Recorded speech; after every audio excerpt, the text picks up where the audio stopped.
الرحمن الرحیم۔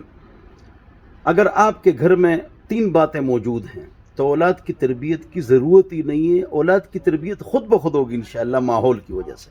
نمبر 1 5 وقت نماز، 2 شرعی پردہ، 3 گانے بجانے کے آلات سے پرہیز۔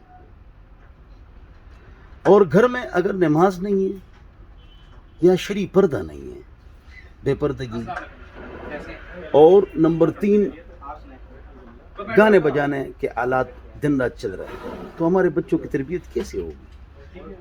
اگر ہم خود موبائل غلط یوز کر رہے ہیں اور ہمارے بچے ہم کو دیکھ رہے ہیں تو ان کی تربیت نہیں ہو سکتی ہے۔ تو تربیت کے لیے اپنے آپ کو بھی ٹھیک کرنا پڑے گا۔ ادبوا اولادکم بثلاث خلال، اپنی اولاد کو 3 باتوں کا عادی بناؤ۔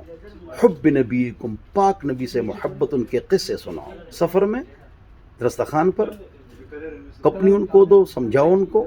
وحب اہل بیت، اہل بیت اور صحابہ سے محبت۔ وحب تلاوت القرآن، قرآن کی تلاوت سے محبت، یہ اولاد کے دل میں ڈالو۔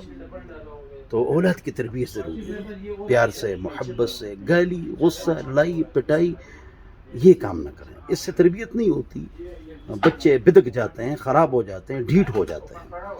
تو حضور اکرم صلی اللہ علیہ وسلم نے ایک بچے کو کہا، دسترخوان پر کھانا کھا رہا تھا، کہ سم اللہ بسم اللہ پڑھو، وہ کل بیمینک، دائیں ہاتھ سے کھاؤ، کل مما یلیک، اور اپنے سامنے سے کھاؤ۔ اللہ تعالیٰ ہم کو توفیق دے کہ ہم اپنی اولاد کی تربیت کریں۔ والسلام۔